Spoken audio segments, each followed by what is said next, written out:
الحمدللہ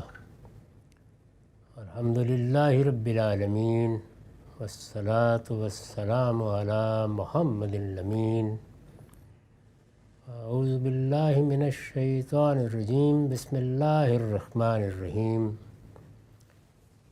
خواتین و حضرات، ہم سورہ یوسف کی آیت 7 سے درس کی ابتدا کر رہے ہیں۔ سیدنا یوسف کی سرگزشت شروع ہو چکی ہے۔ انہوں نے اپنا رویا بیان فرمایا،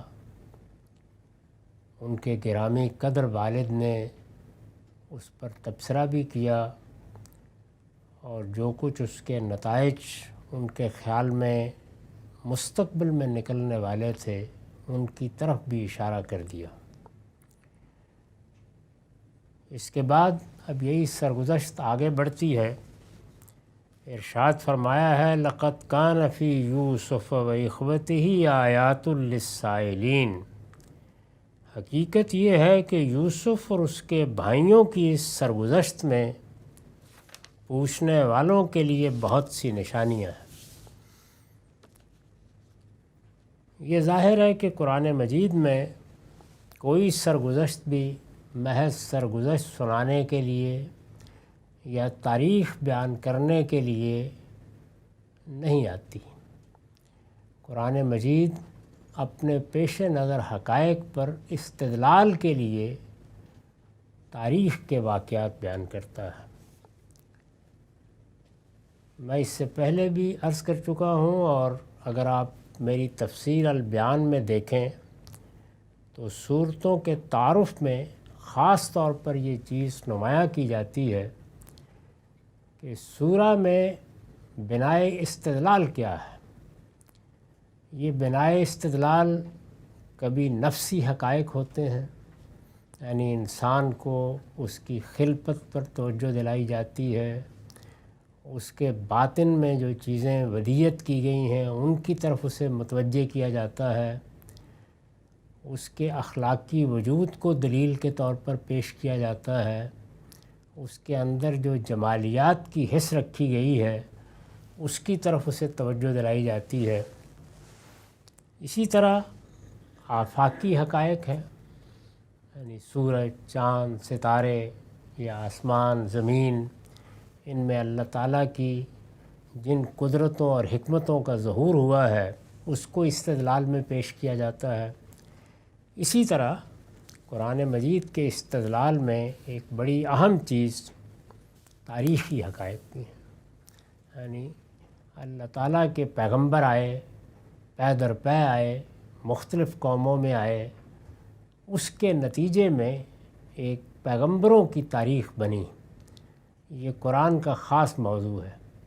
اس سے ہٹ کر بھی ظاہر ہے کہ جو تاریخ کے بڑے واقعات ہیں ان کے بارے میں اگر کوئی سوال کیا گیا ہے اور اس سے کوئی استدلال ممکن تھا تو اس کو بھی موضوع بنایا ہے، لیکن یہ سب کوئی سرگزشت سنانے، داستان سرائی کرنے، تاریخ بیان کرنے کے لیے نہیں ہے، بلکہ اللہ کی آیات کی طرف توجہ دلانے کے لیے ہے۔ تو یہاں پر بھی یہی بات کہی ہے کہ یہ سرگزشت کسی قصے کے طور پر نہیں سنائی جا رہی۔ اس سے مقصد یہ نہیں ہے کہ ایک تاریخی واقعہ بیان کر کے لوگوں کے لیے حظ اٹھانے کا بندوبست کیا جائے۔ اس میں اللہ کی بہت سی نشانیاں ہیں۔ اس میں ایک تعبیر آئی ہے پوچھنے والوں کے لیے۔ اس سے کیا مراد ہے؟ میں نے لکھا ہے، یعنی ان لوگوں کے لیے نشانیاں ہیں جن کے ذہنوں میں نبی صلی اللہ علیہ وسلم اور آپ کی دعوت سے متعلق اس طرح کے سوالات پیدا ہو رہے ہیں کہ آگے کیا ہوگا اور کس طرح ہوگا۔ اس دعوت کے جن شاندار نتائج کی طرف اشارے کیے جا رہے ہیں، اور وہ اشارے ان سب صورتوں میں ہیں، اللہ تعالیٰ غلبہ عطا فرمائے گا، نصرت کرے گا، اللہ کے پیغمبروں کو اسی طرح سے نصرت حاصل ہوتی رہی ہے، ان کے بڑے غیر معمولی نتائج نکلتے رہے ہیں، تو یہ اگرچہ اشارات کی صورت میں ہے، اور ان صورتوں میں خاص طور پر بعد میں صورتیں بھی آتی ہیں جن میں بالکل واضح طریقے پہ بتا دیا گیا ہے کہ کیا نتیجہ نکلنے والا ہے، لیکن یہاں اشارات ہر سورہ میں موجود ہیں، بالکل ابتدائی صورتوں میں بھی ہیں۔ اس دعوت کے جن شاندار نتائج کی طرف اشارے کیے جا رہے ہیں وہ کیسے نمودار ہوں گے، یہ سوال لوگوں کے ذہن میں پیدا ہوتا تھا، جب کہ اس وقت یعنی جب یہ صورتیں نازل ہو رہی ہیں، جب یہ زمانہ گزر رہا ہے، جب کہ اس وقت تو اس کے علمبردار یعنی اس دعوت کے علمبردار وقت کے متمردین کے ہاتھوں ہر قسم کے آلام و مصائب کا ہدف بنے ہوئے ہیں۔ یعنی یہ زمانہ وہ ہے جس میں معلوم ہوتا ہے کہ کوئی سننے کے لیے تیار نہیں ہے، کوئی بات کرنے کے لیے تیار نہیں ہے، چند لوگ ہیں اور وہ بھی مکے کے اشراف نہیں ہیں، زیادہ تر نوجوان لوگ ہیں، ان میں غلام بھی ہیں، کمزور طبقات کے لوگ بھی ہیں، وہ ایمان لائے ہیں اور ان کو معاشرے نے ہر قسم کے آلام، مصائب، تکلیفوں اور ظلم و ستم کا ہدف بنا لیا ہے، اور ہر طرف انہی عقائد و افکار کا غلبہ نظر آتا ہے جنہیں یہ لوگ ہدف تنقید بنا رہے ہیں۔ یعنی یہ اگر توحید کے علمبردار ہے تو مقابلے میں اس وقت تو شرک ہر جگہ پر قبضہ کیے ہوئے ہے، شرک کی سلطنت قائم ہے۔ یہی معاملہ ان بدعات کا ہے جو دین میں، دینی روایت میں ابراہیم علیہ السلام کی ہدایت جیسے کچھ بھی ان کو ملی تھی اس میں انہوں نے پیدا کر لی ہیں۔ تو شرک اور بدعت اگر دین کے پہلو سے دیکھیں تو ہر طرف اسی کا غلبہ ہے، اور اگر دین کے دائرے سے باہر دیکھیں تو انسان اپنی جن خباستوں کو سوسائٹی کے لیے فساد بنا دیتا ہے ان کا غلبہ ہے۔ تو یہ صورتحال اس وقت تو موجود ہے۔ اس میں جب یہ کہا جاتا ہے کہ ایک بڑا نتیجہ نکلنے والا ہے، بڑے غیر معمولی حالات پیش آنے والے ہیں، یہ دنیا تبدیل ہو جانے والی ہے، بلکہ جس طرح روایتوں میں آتا ہے کہ رسول اللہ صلی اللہ علیہ وسلم نے بعض موقعوں پر یہ بھی فرمایا کہ تم کو میں ایک ایسی بات کی دعوت دیتا ہوں کہ جس کو قبول کرو گے تو تمہارے سامنے عرب بھی سرفگندہ ہوگا اور عجم بھی۔ تو یہ باتیں تو اس وقت دیوانے کی بڑھ لگتی ہوں گی لوگوں کو۔ یہ سوالات ہیں جن کو سامنے رکھ کر اس سورہ میں سیدنا یوسف کی سرگزشت سنائی جا رہی ہے۔ تو فرمایا کہ اس پہ بہت سی نشانیاں ہیں۔ اس کے بعد پھر داستان کو آگے بڑھاتے ہوئے کہا ہے، اذ قالوا لیوسف واخوہ احب الی ابینا منا ونحن عصبہ، یعنی یہ اس وقت کا ذکر ہے جب اس کے بھائیوں نے، یوسف کے بھائیوں نے آپس میں کہا کہ یوسف اور اس کا بھائی ہمارے باپ کو ہم سے زیادہ محبوب ہے۔ یوسف اور اس کا بھائی، اس سے یوسف علیہ السلام کے حقیقی بھائی بنیامین مراد ہیں۔ اس کو بالعموم لوگ عربی قاعدے کے مطابق بن یمین پڑھتے ہیں، یہ بنیامین ہے، یعنی یہ وہ بن یا ابن نہیں ہے جو عربی میں بیٹے کے لیے آتا ہے۔ اس سے یوسف علیہ السلام کے حقیقی بھائی بنیامین مراد ہیں، یہ ان سے کئی سال چھوٹے تھے۔ یہ چونکہ دوسری ماں سے ہیں تو اس لیے جو سوتیلے بھائیوں میں مسائل ہو جاتے ہیں وہ بھی موجود ہیں۔ یوسف علیہ السلام کی شخصیت بڑی غیر معمولی ہے، اس نے بھی مسائل پیدا کر دیے ہیں، اس لیے کہ یہ تو ایک عالمگیر حقیقت ہے کہ اے روشنی طبع تو برمن بلا شدی۔ اگر کوئی شخص غیر معمولی صلاحیتوں کا حامل ہو، اور یہ ہوتا ہے کہ چھوٹی عمر میں بھی میتاف ستارہ بلندی آدمی کی پیشانی سے نظر آ رہا ہوتا ہے کہ اس میں کیا کیا خصوصیات ہو سکتی ہیں، بات چیت، انداز، رد عمل کے طریقے، مختلف موقعوں پر ایک بچہ بھی کس طریقے سے اور کس رویے کے ساتھ معاملہ کرتا ہے، یہ سب چیزیں بتا رہی ہوتی ہیں کہ کیا صلاحیت ہے، کیا چیز ہے۔ تو یہ سب چیزیں ان کے لیے مسائل کا باعث بن رہی تھی۔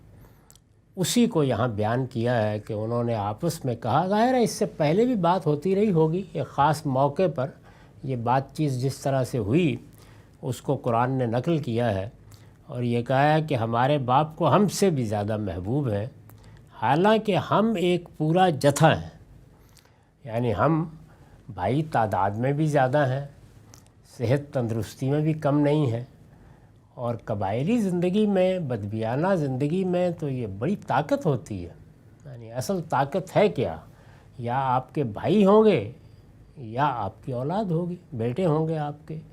قرآن مجید اس کو اس زمانے کے تمدن کے لحاظ سے بہت بڑی نعمت کے طور پر بیان کرتا ہے۔ نعمت تو خیر اولاد آج بھی ہے اور رہے گی، لیکن اس وقت زندگی کا انحصار اسی پر تھا، یعنی آدمی عزت کی زندگی جی نہیں سکتا تھا اس کے بغیر کہ نازک موقعوں پر 10 بھائی اس کے دائیں بائیں کھڑے ہوں۔ میں نے دیہات کی زندگی گزاری ہے اور مجھے معلوم ہے کہ اگر یہ چیز آدمی کو میسر نہ ہو تو وہ کیسا درماندہ ہو کر دیہات میں رہتا ہے۔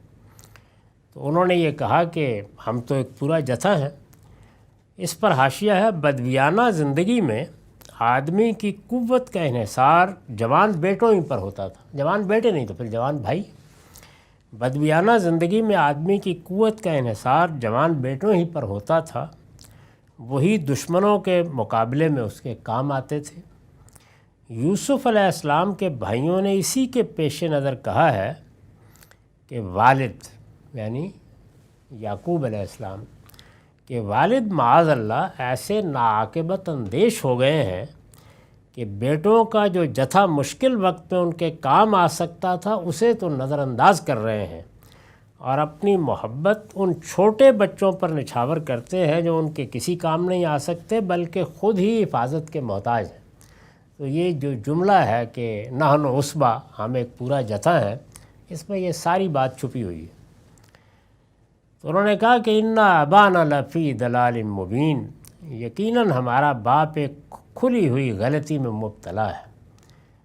جب اس طرح کا ابرام اولاد میں پیدا ہوتا ہے، وہ اپنی دانش کو، اپنے فہم کو، اپنے منصوبوں کو، اپنی سوچ کو بالاتر سمجھنے لگتی ہے، اور یہ بالاتری کا احساس بعض عوامل سے پیدا ہوتا ہے۔ یہاں حسد کا جذبہ بھی اس کا باعث بنا ہے۔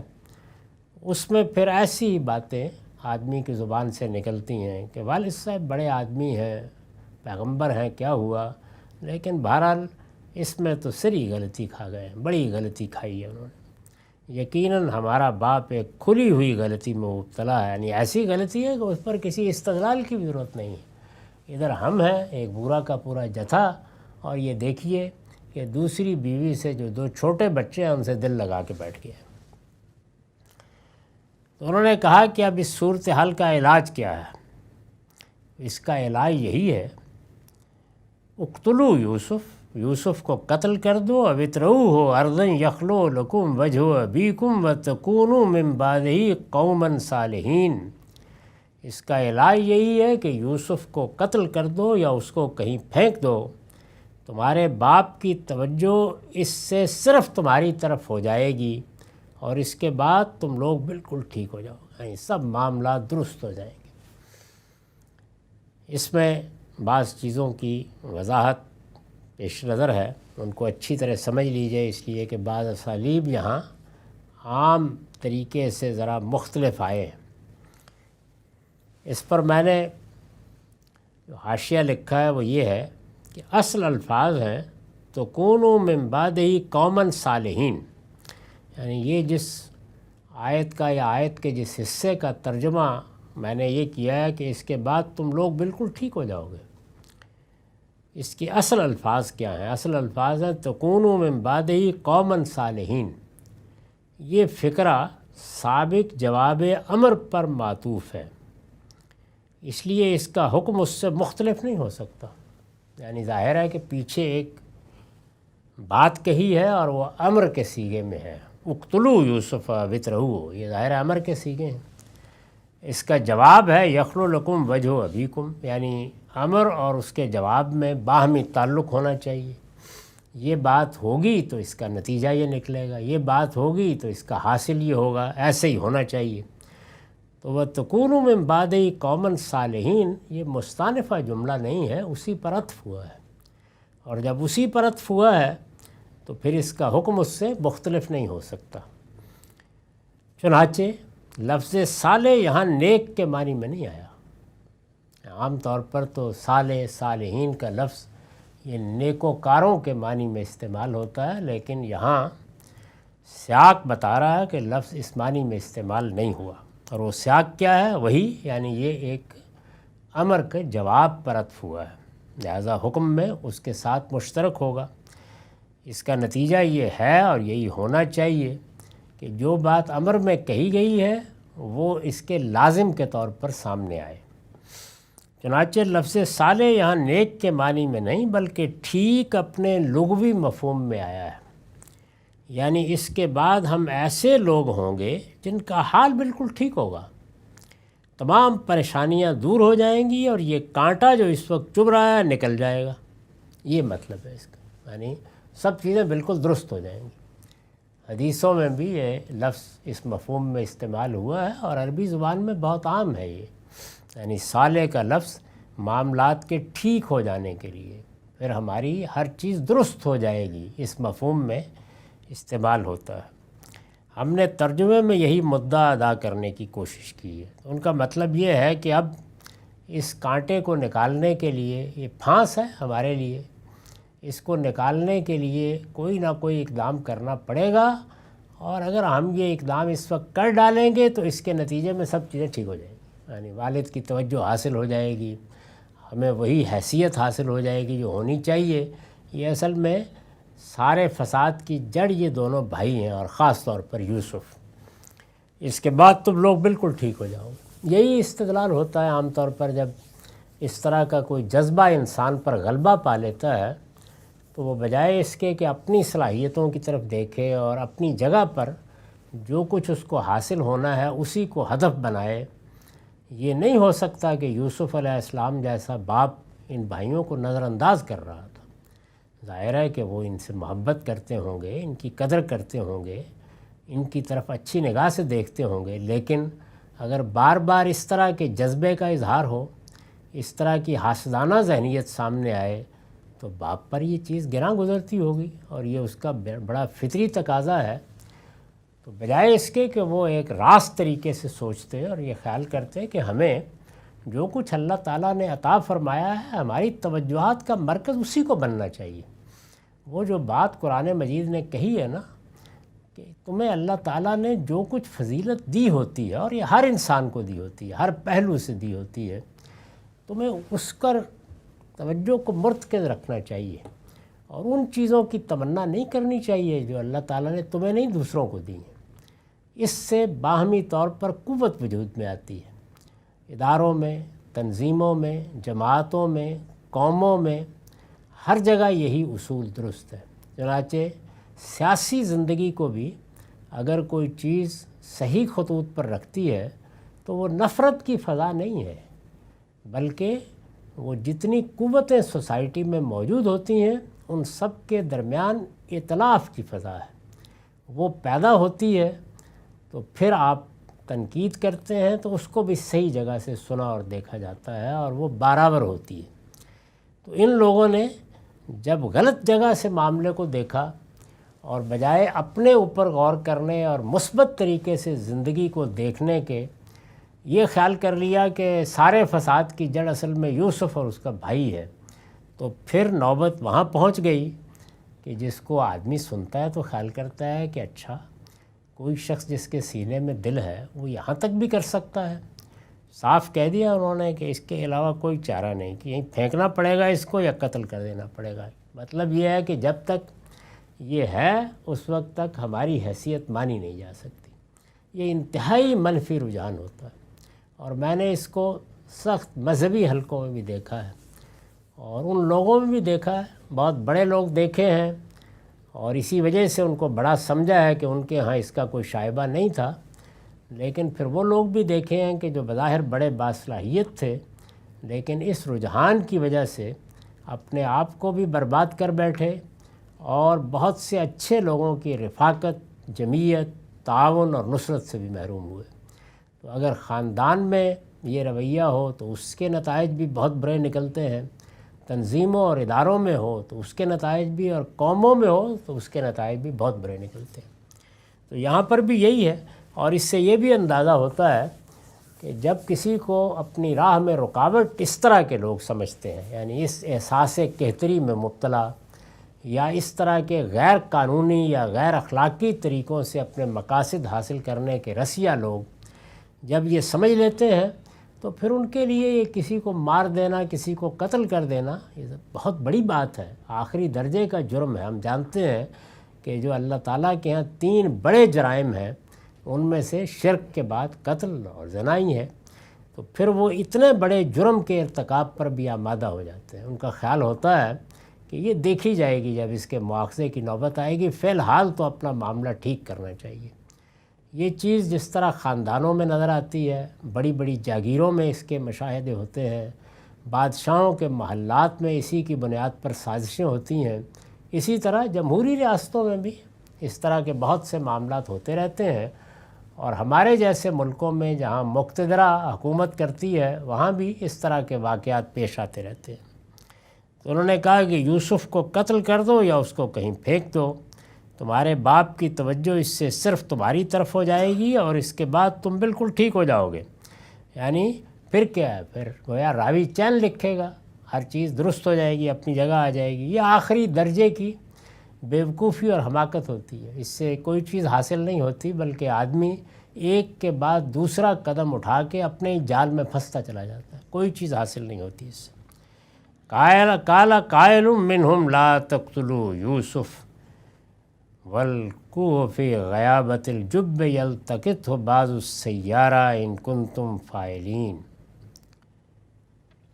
تو انہوں نے کہا کہ ایک کہنے والے نے ان میں سے کہا، قال قائل منہم لا تقتلوا یوسف والقوہ فی غیابۃ الجب، اس نے کہا کہ یوسف کو قتل نہ کرو، اگر کچھ کرنا ہی ہے تو اس کو کسی اندھے کنویں کی تہہ میں پھینک دو، یعنی فی الحال جان چھڑا لو۔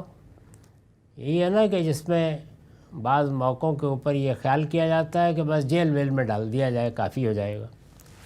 تو انہوں نے کہا کہ لا تقتلوا یوسف، ایک نے کہا، ان میں سے ایک کہنے والے نے کہا، ایک بھائی نے کہا کہ لا تقتلوا یوسف والقوہ فی غیابۃ الجب، اس کو قتل نہ کرو یوسف کو، اگر کچھ کرنا ہی ہے تو اس کو کسی اندھے کنویں کی تہہ میں پھینک دو، یلتقطہ بعض السیارہ ان کنتم فاعلین، کوئی راہ چلتا قافلہ اسے نکال لے جائے گا۔ یعنی اس نے کہا کہ تم یہی چاہتے ہو نا کہ باپ کی نگاہوں سے دور ہو جائے، تو اس کا ایک طریقہ یہ بھی ہے، بجائے اس کے کہ ہم اس کے خون سے اپنے ہاتھ رنگیں، اتنے بڑے جرم کا ارتکاب کریں، اس کو دور کرنے کا طریقہ یہ ہے کسی اندھے کنویں میں، عام طور پر راستوں میں ہوتے تھے، اس کو پھینک دیا جائے۔ قافلے گزرتے رہتے ہیں، سرے راہی ہوتے ہیں اس طرح کے کنویں، اور اسی لیے کھودے جاتے ہیں کہ قافلے وہاں قیام کرتے ہیں، کچھ پانی نکال لیتے ہیں، کچھ اپنی ضروریات پوری کر لیتے ہیں۔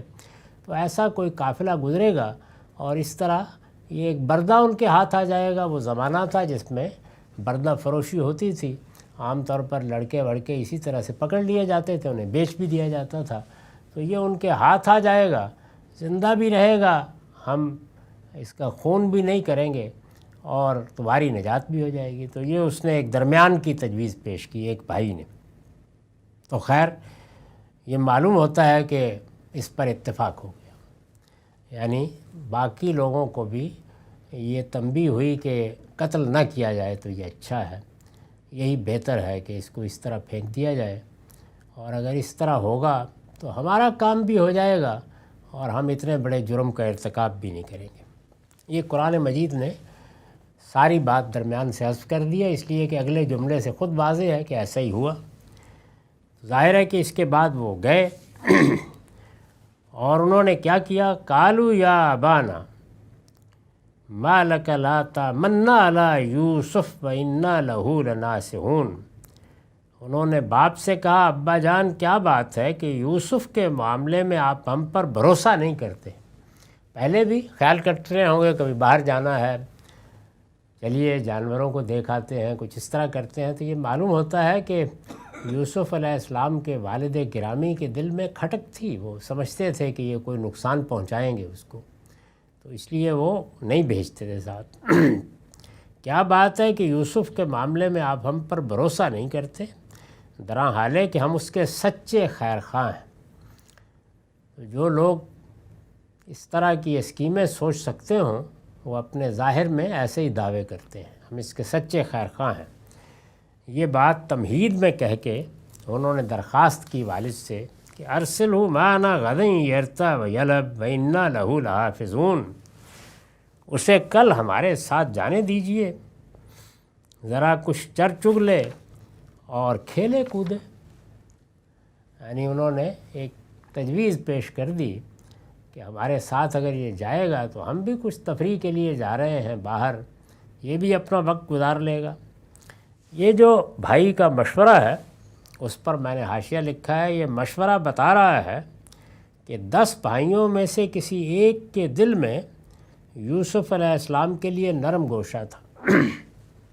اس میں کچھ سلامتی طبع بھی ہوتی ہے بعض لوگوں میں، اور کچھ یہ بھی ہوتا ہے کہ بھئی آخر ہمارا بھائی ہے، یوں تو نہیں کرنا چاہیے کہ ماری ڈالیں۔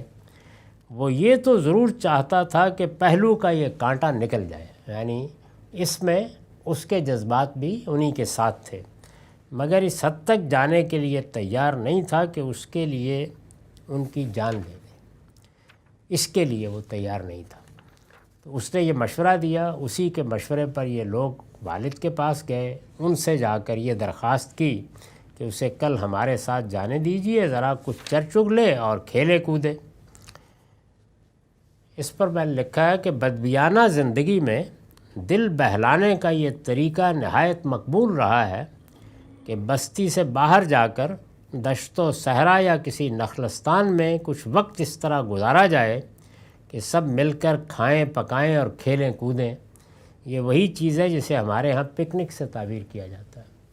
تو یہ بدبیانہ زندگی میں بہت رہی ہے، اب بھی اگر آپ دیکھیں تو عرب ممالک میں اکثر و بیشتر لوگ نکل جاتے ہیں اور صحرا میں جا کے کوئی دری بچھا لی، کوئی قالین بچھا لیا، وہاں بیٹھ گئے، وہ خیمہ لگا لیا، وہیں پھر کچھ گوشت پکایا، کچھ بھونا، کچھ کھایا، ایک طرح کی تفریح ہوتی ہے یہ۔ تو اسی کی انہوں نے تجویز پیش کی اور اس کے لیے یہ الفاظ استعمال کیے کہ ہمارے ساتھ بھیج دیجئے، کچھ کھیلے کودے گا، کچھ چرے چگے گا، نوجوان ہے، بچہ ہے، خوش ہوگا۔ تجویز یہ پیش کی، فرمایا کہ ہم اس کی حفاظت کے ذمہ دار ہوں گے۔ یعنی گویا باپ کو اندیشہ تھا کہ وہ بھروسہ نہیں کریں گے، تو اطمینان دلایا کہ آپ بھیج دیجئے، دیکھیے ہم ذمہ داری لے رہے ہیں، ہم اس کی حفاظت کے ذمہ دار ہوں گے۔ اس کے جواب میں والد گرامی نے کیا کہا؟ انہوں نے فرمایا کہ قال انی لیحزننی ان تذهبوا به واخاف ان یاکلہ الذئب وانتم عنہ غافلون۔ باپ نے کہا مجھے یہ چیز افسردہ کر دیتی ہے کہ تم اسے لے جاؤ، اور ڈرتا ہوں کہ تم اس سے غافل ہو اور اسے بھیڑیا کھا جائے۔ یعنی اندیشے کا اظہار انہوں نے کیا کہ مجھے یہ تو نہیں کہا کہ مجھے تم سے اندیشہ ہے، لیکن یہ کہا کہ میں چھوٹی عمر کا ہے، ظاہر ہے تم بڑے ہو، تو مجھے لگتا ہے کہ تم اپنے کھیل کود میں مصروف ہو جاؤ گے، اور وہ نہ ہو کہ اس علاقے میں بھیڑیوں کی کثرت ہے، جہاں باہر جاتے ہیں تو یہ کسی درندے کی نظر ہو جائے۔ اس پر حاشیہ اس سے معلوم ہوتا ہے کہ گرد و پیش کے علاقے میں بھیڑیوں کی کثرت تھی اور وہ باہر جانے والوں پر وقتاً فوقتاً حملے کرتے رہتے تھے۔ یہ چیز اگر عام نہ ہوتی تو ظاہر ہے کہ اس طرح کا جملہ کہنے کی کوئی وجہ نہیں تھی۔ اس کے جواب میں انہوں نے بہت شان کے ساتھ کہا قالوا لئن نکلہ الذئب ونحن عصبہ انا اذا لخاسرون۔ انہوں نے جواب دیا اگر اسے بھیڑیے نے کھا لیا جبکہ ہم ایک جتھا ہیں تب تو ہم بڑے ہی نامراد ہوئے۔ یعنی یہ کیا بات ہوئی، ہماری موجودگی میں ہم 9-10 بھائی، بھیڑیا اس کو کھا لے، یہ نہیں ہو سکتا، یہ آپ نے کیسی بات کر دی ہے۔ تو اس میں اندازہ کیا جا سکتا ہے کہ باپ کو کس طریقے سے رام کرنے کے لیے اور کس طرح سے ان کو اپنے شیشے میں اتارنے کے لیے وہ مختلف جملے بول رہے ہیں۔ یعنی پہلے یہ کہا کہ آپ ہم پر بھروسہ کیوں نہیں کرتے ہیں، پھر یہ کہا کہ آپ جانے تو دیجئے، مقصد تو اس بچے کو کچھ تفریح کرانا ہے، ہم اس کی حفاظت کے ذمہ دار ہوں گے۔ جب انہوں نے کہا کہ مجھے یہ اندیشہ ہے کہ کہیں تمہاری غفلت میں اس کو کوئی درندہ نہ اچک لے، تو جواب میں انہوں نے کہا کہ کیا مطلب، یعنی ہم 10-12 لوگ ایسی طاقت رکھنے والے، یہ تو گویا ہماری اعانت ہوئی، یہ کیسے ہو سکتا ہے کہ ہم ہوں اور ہماری موجودگی میں بھیڑیا اچک لے جائے۔ تو اس موقع کے اوپر جس طرح کی گفتگو ہوتی ہے اور جس طرح آدمی اپنے مقصد کو حاصل کرنے کے لیے مختلف باتیں کرتا ہے، یہ قرآن نے جملے تو چند ہی بولے ہیں لیکن وہ پوری تصویر سامنے کھینچ دی ہے کہ کیسے انہوں نے جا کے اس اسکیم کے مطابق باپ کو رام کیا۔ اب جتنی باتیں کہی ہیں ان کے بعد گویا باپ کے لیے اب گریز کی صورت باقی نہیں رہ گئی. ہر چیز کا انہوں نے جواب دے دیا اور یہ بتا دیا کہ اب اگر والد کچھ کہیں تو کیا یہ کہیں گے کہ نہیں تم لوگ عصبہ نہیں ہو, تمہاری یہ طاقت نہیں ہے, تم ایسے لوگ ہو کہ جن کے سامنے بھیڑیا کچھ بڑی طاقت کا مظاہرہ کر ڈالے گا. تو وہ اس طرح یہ بات کیا کہتے, چنانچہ راضی ہو گئے, اور راضی ہو گئے تو پھر یوسف کو انہوں نے ساتھ بھیج دیا. اس کے بعد ابھی یہ سرگزشت جاری ہے.